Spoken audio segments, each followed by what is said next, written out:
Hey guys, this is Kevin Bull Jr. and today we're going to be talking about my pedal board.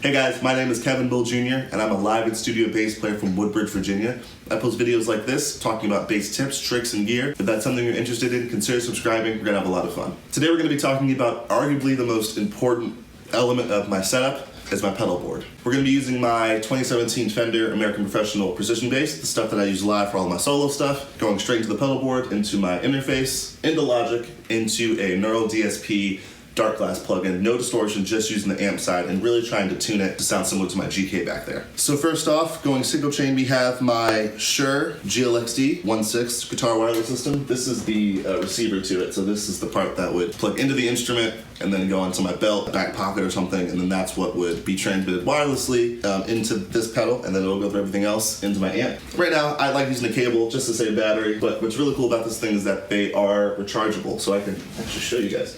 In this door, you have just one lithium-ion battery, similar to any cell phone, laptop, computer, and they're rechargeable. It's up to 16 hours, which is insane. So for whatever reason, I forget to charge this thing. I can either charge it on the gig, like during sound check, between sound check and the show, just charge it then, or I have a backup that always stays fully charged. Great technology, and I don't think there's anything like it for this good of a system, especially in a pedal format. Start getting into rack gear that can easily get into the thousands. $449, I think it's pretty solid for what it is. So when switching between using the wireless, not using the wireless, what I have right here is a patch cable, and then when I'm not using the wireless, I just unplug that. So out of my wireless, or in this case out of my cable, we're going to my Crybaby bass wah. Sounds like this.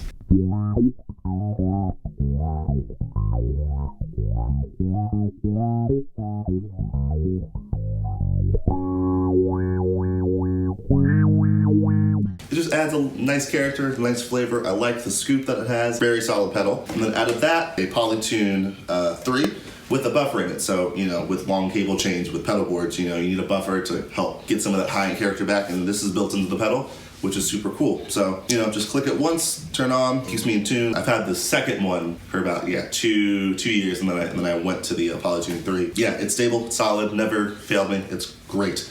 Out of that, we're going into my Ampeg Opto compressor. And I've had at least 5 compressor pedals. Just something about those compressors I just didn't like. Using a bass compressor live has always been a challenge and has always really squashed up my tone. But then when I picked up this Ampeg one, I knew that it was going to be something solid. Ampeg being one of the biggest bass amp manufacturers, I just thought I'd give it a try, and it's been awesome. There's only 3 knobs. You got compression, compression right here, release, and then output level, and that's really all you need. And I can show you, I can A/B them, so this is without it.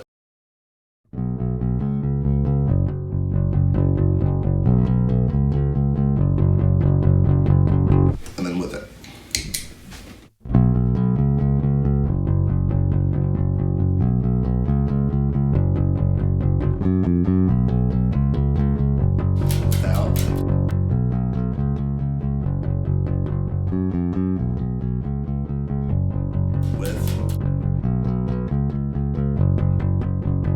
Sorry, with.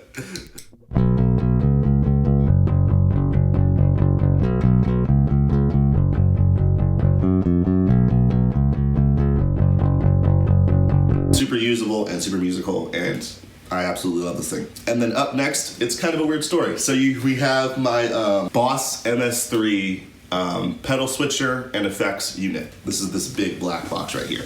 And it allows you to get 4 different loops of your own pedals, right? That's typical in any, pedal switching system. But then you also have 100 or so, 120 built-in effects into this pedal, which you can put into those loops. I used to have so many pedals on my board. Most of them I find I did not use at all. I've come to a moment in my career that every single pedal on this board I use, and that's very big for me. 8 pedals on this board. I used to have like 12, 13, 14, 15 pedals on a pedal board. This is probably the centerpiece of the whole board. It makes everything so much easier, and I can make different loops, and I can switch between multiple pedals, turn them on and off. At one point, there's no more, I call it like a pedal tap dance, where you're just like trying to turn everything on and off at the same time. But this has really streamlined my my workflow as far as really making it easy. So before I get into that, let's go into the other pedals, right? You have the MXR Bass Overdrive, which is very woolly.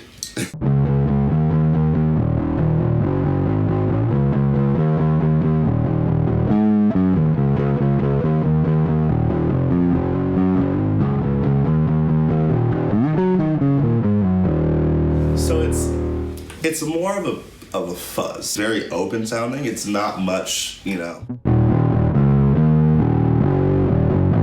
It's awesome, and it keeps a good bit of low end as well, you know. It has like a cool little clean knob so you can blend in some of your dry signal, get some more low end back.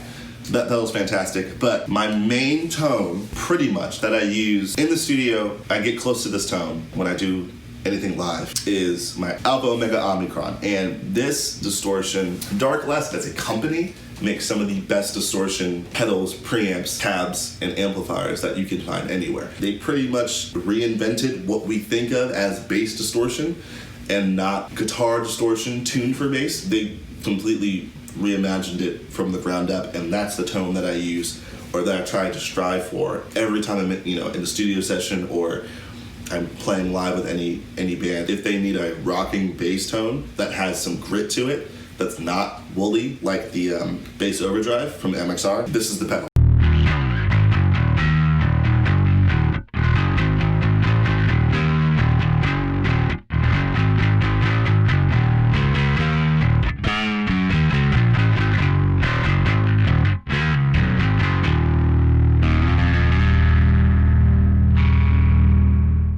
So that right there is just my go-to. It's almost an always-on pedal. Sometimes I go into different stuff, you know, conformity. That's just...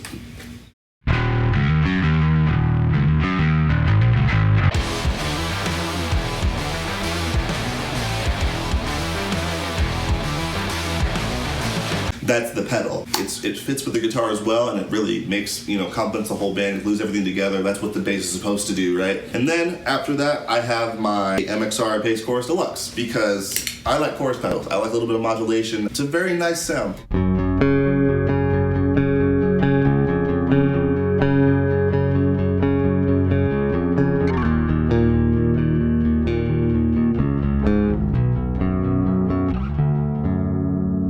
It's very nice. It sounds great done well.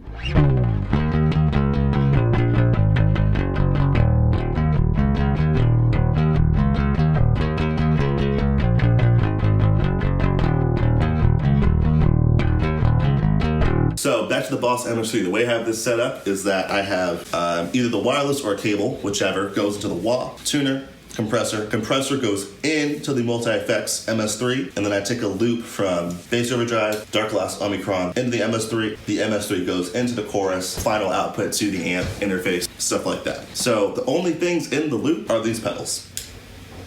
And then any other effects that I use, any other modulation, any other reverbs or delays, it comes from the MS3, which means that this compressor is an always-on pedal. So this bass has to go through a compressor before it gets to any of this stuff. I like the sound. First loop, this is for the Kevin Bull Jr. Band.